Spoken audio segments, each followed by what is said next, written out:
So for this exercise, of course, there's a ton of different books you could use or online generators you could use. I'm going to, for this video now, use the Untold Encounters book because I put it into my recent video on wilderness generators, and you can see that link right up here if you want to know more how I talked about this book in that video in the context of wilderness. But I realized as I did that I'm not sure I've used this book in other videos. So I thought I would base my dungeon out of the instructions here. And again, there are just a zillion things that you could use to do what I am going to show you here. So to do that, we're going to follow these directions, and starting out with the background material here, the dungeon location and the dungeon backstory. We will roll our 2d20s and come out with some values. So we got a 9 and a 3. So our location is the deep underground. It's part of a larger underground landscape. So like immediately right away, that is giving me all sorts of ideas for stories about who might have created this dungeon. Are the people or the orcs or the trolls or whatever who created this dungeon still around? Are they friendly toward it? Do the people that live in this dungeon, are they a faction that's separated out from the rest of that group or whatever? Just tons of stuff right away. And it's ancient ruins. So the backstory is it's fallen into ruin since the collapse of an ancient civilization. So right there, it is giving you some notion that this is possibly abandoned, but maybe depending on how big the dungeon is, or if there are unexplored areas of the dungeon, there could be denizens from that civilization or that group that made the dungeon still hanging out there. Hard to say. And there are some dungeon variation tables here that let's just see what we get. So belly of the beast. The dungeon is actually the digestive system of some titanic monster. That doesn't work for my theme, so I'm going to skip that, and I lost that roll. So we got here 19. It's an unstable environment. The dungeon is prone to environmental effects. Roll an extra environmental encounter for each dungeon area. So that's going to give us some direction we could go in terms of a physical instability of the dungeon. And then we're going to do the random dungeon layout here as they suggest. We're going to roll some dice. Now, for this thing, I think I'm going to go with 6. For the purposes here, this is just really to give you a rough layout. You could decide that the values of your dice are the number of doors, for example, or connection points. I don't know. I'm not going to necessarily do that. And if I were to do that, I probably wouldn't be rolling a D12 or D10 either, for that matter. But I'm just going to do this to give a rough layout for the dungeon. And I'm not going to subject you to my painful drawing skills, but we'll see. Based on this, I came up with this as a start. And I always have a problem when I do dungeons. I forget to put the entrance in, or I'm not sure where the entrance should be. What I did decide was that this area here is going to be some sort of bridge or something, maybe represented. There's maybe perhaps a crack in the landscape here. And I suppose actually I could have the entrance to the dungeon, such as it is, be this kind of unstable open area to the ground, and that's actually how you get into the dungeon, and there's not maybe a formal entrance here. So I think we'll develop that a little bit. So you can see I already made a couple of mistakes. I'm no dungeon drawer, but I made a couple of mistakes here. That was a mistake, so I added this, and I didn't realize this wasn't exactly what I intended for the connection, but we'll see. So I'm not sure what to do here. I'm going to maybe leave this open as well. Perhaps there's going to be more to the story here with this environmental issue here. And now I'm going to start to get into what these areas actually can be. So to do that, we are going back to the book, and we will follow the, well, I didn't do this dungeon size thing because I wasn't about to draw something that was 10 rooms big, but 6 was my max for this video, and I don't even know that we'll get to doing all of them.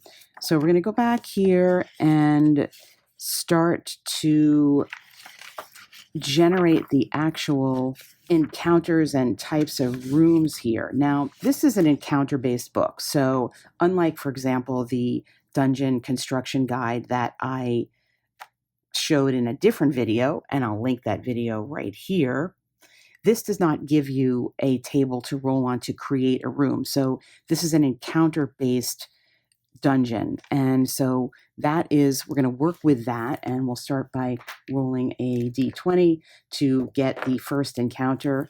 And we got a 4, so it's going to be a door, so that's fine. So we'll start, let's see, I already said maybe there wasn't an entryway door, but let's go and see what type of door we can get here at this d8 table. It's going to just be a door.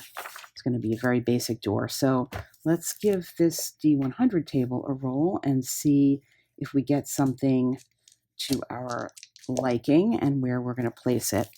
We rolled a 50.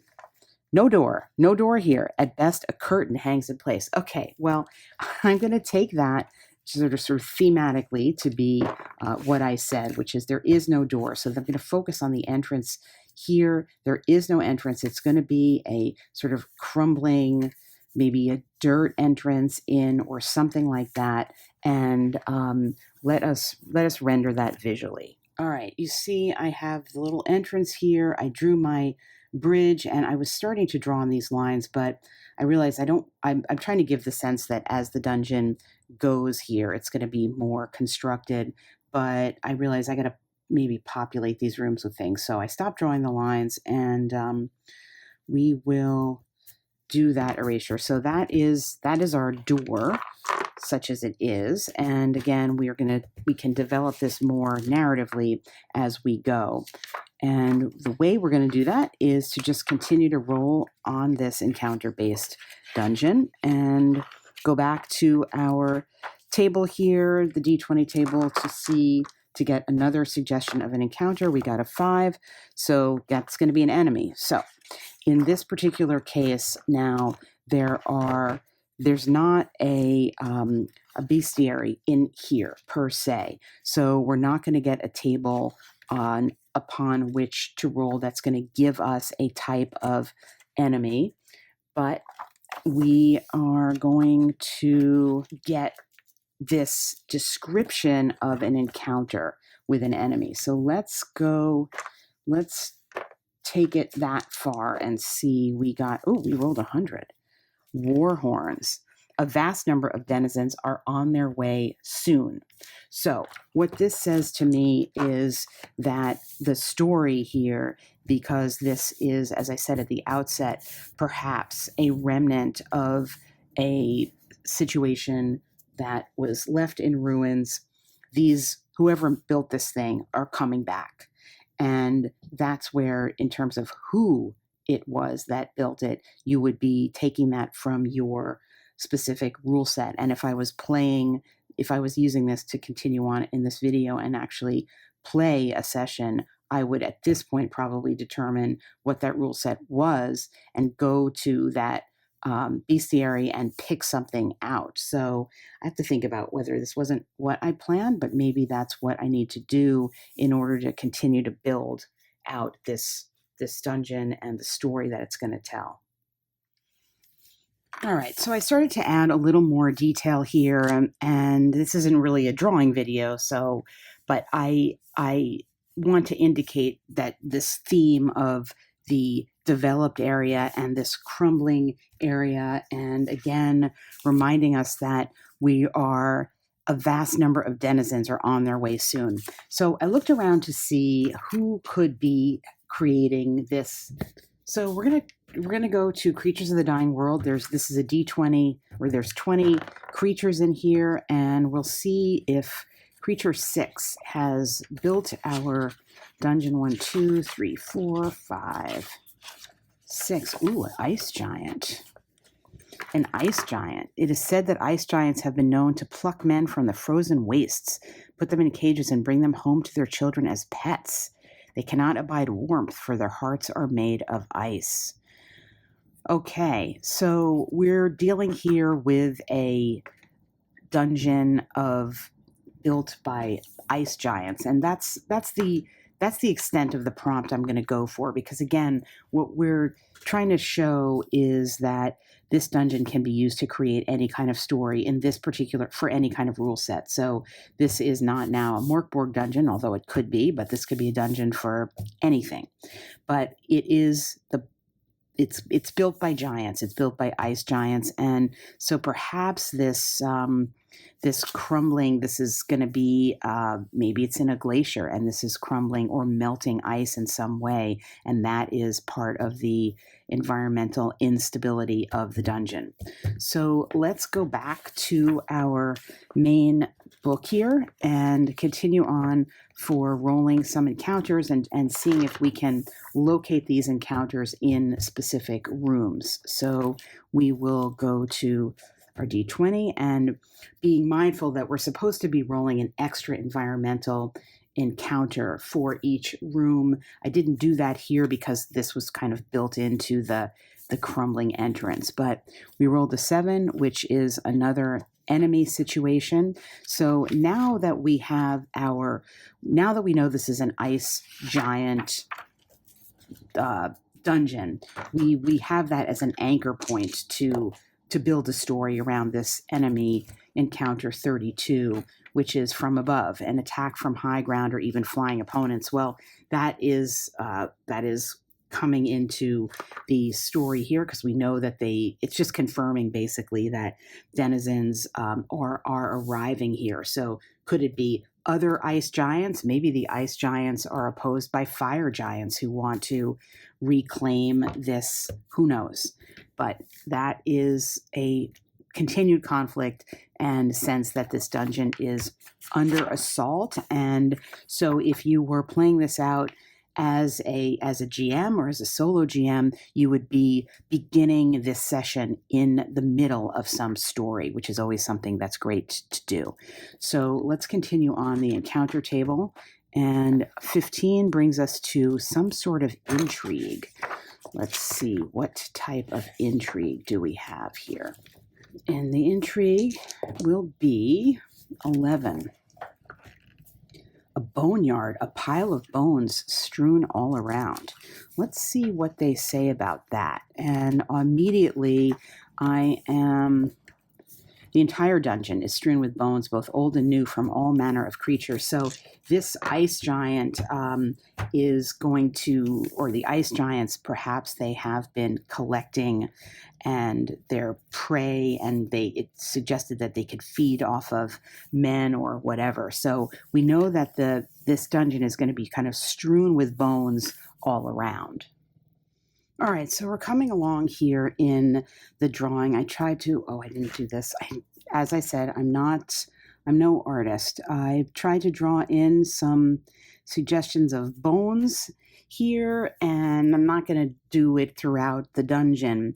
But I got to a point where I realized that I was drawing, this is the bone processing room here. And next to it, I just felt like this was going to be the throne room. So my ice giant is here alone, perhaps, and he is being supplied for his life with these bones that are being processed here, and they are taken into his dungeon from this tunnel area, which, as you can see, is much smaller than the room here. So he's got some kind of minions that are working for him to get the critters that he's eating or whatever, and that is sustaining him here in his throne room. And so in terms of the external story, that perhaps the fact that these minions, whatever they might be, are going in and out of the dungeon has alerted whoever else is in the landscape to the existence, the fact that this ice giant is still alive. And again, tons of different story seeds to have here, that you or your party could be tasked with coming in and eliminating him. Perhaps you are going to be playing the part of one or more of the minions who are traveling in and sustaining him, and in some manner trying to overcome him, overtake the rest of the dungeon. I don't know, but this is the feeling that I'm getting about the story. Now, remember, this whole thing is, as we go, crumbling, and that there are environmental instabilities. So you could build into that some type of timing mechanism for your story, that as it goes, that as either days passed or time periods pass, the dungeon itself is going to start to crumble, and there could be some impact there. We were told to roll extra environmental on the environmental table, so I'm going to do that and just see what we get. And again, if it fits our story, we'll use it, and if it doesn't, we won't. And we rolled a 6. So in terms of the environmental table, a 6 is going to be bitter cold. It's dangerously cold here. So indeed it is. And this will suggest that this is, it could be in a glacier, or it could be somehow we could construct a room perhaps that's feeding the cold. Maybe this area here that is open to the outside is something that is somehow processing air and making it turn cold. If we looked at this, say this entire dungeon and setting was some kind of weird world where you could transform the elements like that. We say that the giant is an elementalist, that maybe this room is some sort of alchemical room, and this is where there's somebody who's working in here to transform the air and keep it cold enough to sustain the giant. I like that. I think that's what we're going to do. All right, so here we have the alchemist's lab, and you could then develop your NPC alchemist, again, working for this ice giant to sustain this environment and keep the air cold, and sending the air processing through to the throne room where the ice giant is sitting, and circulating it through. And perhaps again, there's going to be an issue here with stability because of the fact that this is kind of an open to the elements. Maybe the elements are too hot for this ice giant, and so we've got this. This is a working dungeon, basically, and this concept that around this maintenance of this ice giant, and you could go in lots of directions as to, well, why is the alchemist sort of in a servant of the ice giant? Why are whoever it is that's going back and forth this tunnel processing the bones for the ice giant? Why are they having to do that?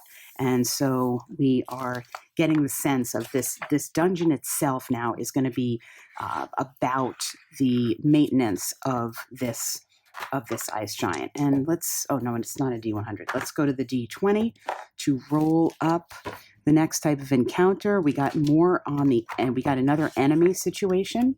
So we'll go there and see what we get in terms of an enemy encounter. 83. It's telling us we have a small denizen group, just the local denizens that live here. So what that would then tell me is perhaps we will give them kind of whoever these are, the alchemist and the processors. My feeling is that they're different, that whoever is doing the bone processing is not the same as the alchemist or alchemists themselves. But perhaps we'll give them, since this is a working dungeon, perhaps we'll just give them a place to live, and maybe they live up here. So maybe this is kind of the barracks of, does that make sense? this, well, that might be more of an entryway. We need a barracks for them to live in. Maybe it'll be this teeny little area here that I drew by accident. So we will give this, they're going to be small, but they'll be living in this area here. And that will be sort of a little bit about this will just be the barracks for whoever is here. All right, let's keep going here. We got a 3 back to doors. So let's see if we can get something thematic on a door. 46. Skipped right over the type of door. That's okay. It's a mighty iron door, solid iron and built to last. Well, that is going to be, I already sort of drew this door here for the entrance to the throne room, but we will make it a little bit more mighty, and again, symbolizing that this is the goal of the dungeon is to protect the occupant of this room. And let's see now what we get. Coming back here, I really want to get some boons. I'm not rolling them up, so I may go off script and try to get something good in here. I just missed the boon, but you know what? I don't want to draw another door. Let's get some good stuff in here. So we're going to go to the boons table and give us something enticing in this dungeon. I rolled a 4, and it is an armor stand, well-maintained armor on a stand. Let's see if they describe that at all here. It's pretty self-explanatory, but a stand with at least one full set of well-maintained armor hanging from it. Well, that's what we got.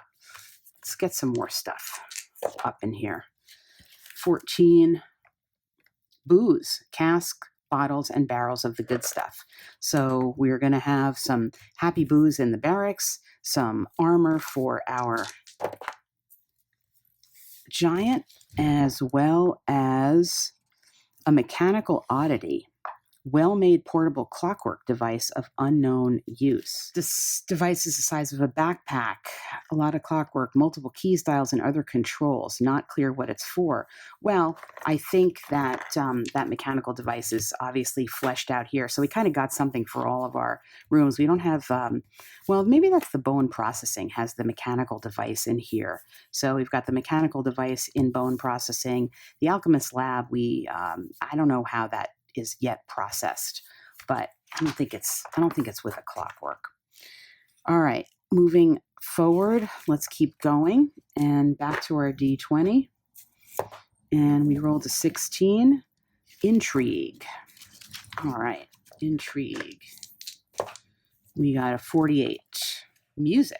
Ethereal music plays in the air. Ghostly music floats in the air throughout this dungeon with no obvious source. Anyone able to perform the difficult task of deciphering the lyrics would gather a clue. Well, I would say that this is symbolizing that our ice giant here, who is in this kind of fancy throne room that I would draw more fancily if I could, is trying to maintain the trappings of the former life that it lived before whatever happened that sent it underground, and the music is symbolic of that. So to me, that music is a symbolizes the fact that there was this dungeon was created to maintain a former civilization, and it had come into ruins and begun to collapse since that time. And so that is kind of a prehistory of the dungeon. So let's go back now and roll up off of that original encounter table. We got a 10, which is bringing us to more enemies. And the enemy encounter now is 64.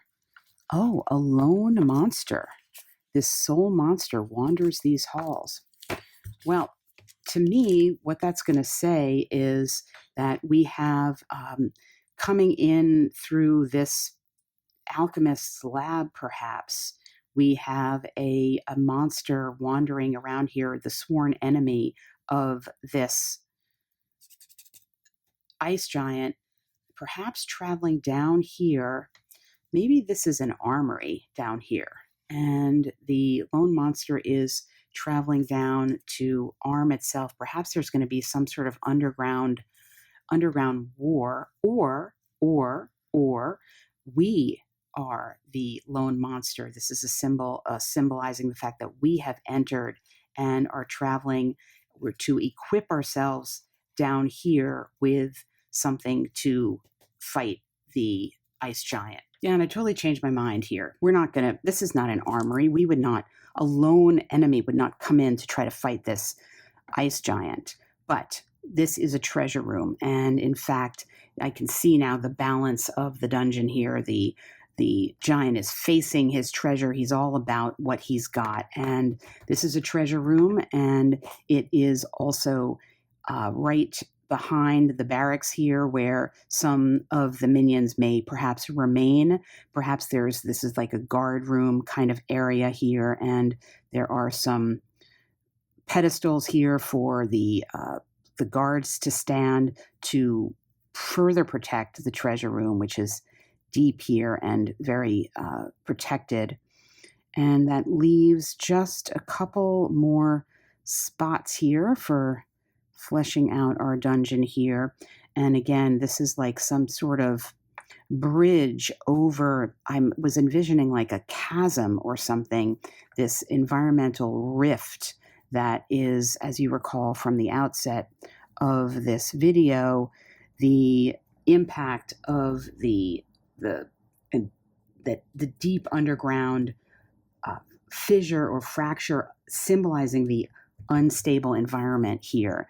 And maybe another way to go with the story is that the treasure room is, maybe it's sinking, maybe it's disintegrating, maybe our ice giant here has summoned, maybe you as a PC are working for the ice giant and your goal is to get to the treasure room and save that treasure before maybe this whole part of the dungeon is just sinking into the ground here.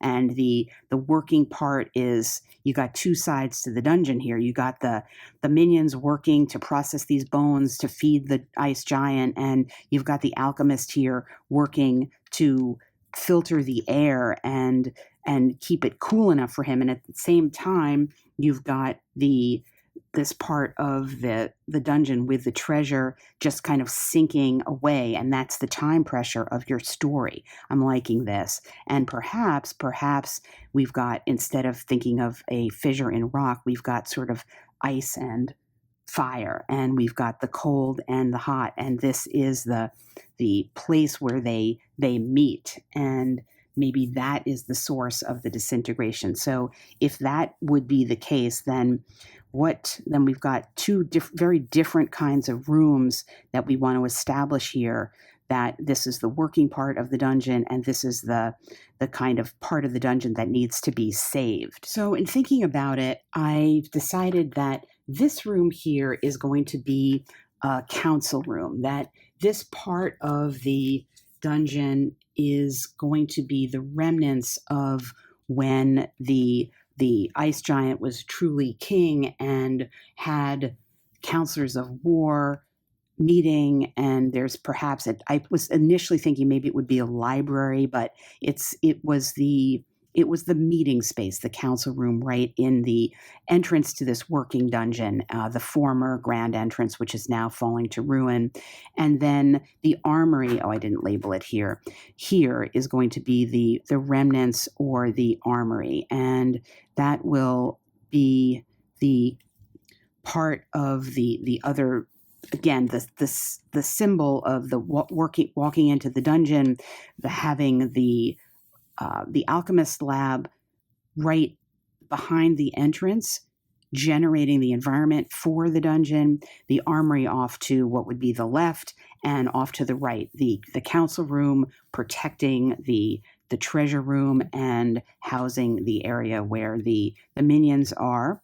And again, we know we have the throne room and the bone processing here. So this is the dungeon. And you could see there's just a lot of different possible stories to develop about this dungeon and how you as a player could be interacting with the dungeon, either as some or one of the minions serving the ice giant. And then that raises a whole host of questions like, why are you doing that? Do you want to be doing that? What else are you doing?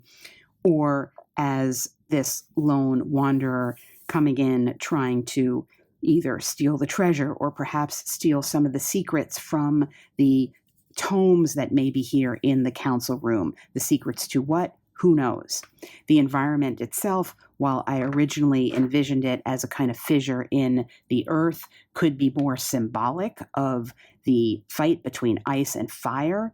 And again, where does that place you? It could be any number of different ideas about how you as a PC or a group of PCs fit into that kind of situation. And there is a suggestion of the manipulation of elements. Maybe you yourself are the alchemist, and the story is about you maintaining, either in a positive way, maintaining and sustaining your king, the ice giant, or perhaps manipulating the environment to try to destroy this ice giant by slowly warming this area. Perhaps you have access to the outside, and your patron, as it were, is a fire queen, and she is hiring you to slowly destroy the ice giant. Who knows? Lots of different ways to go.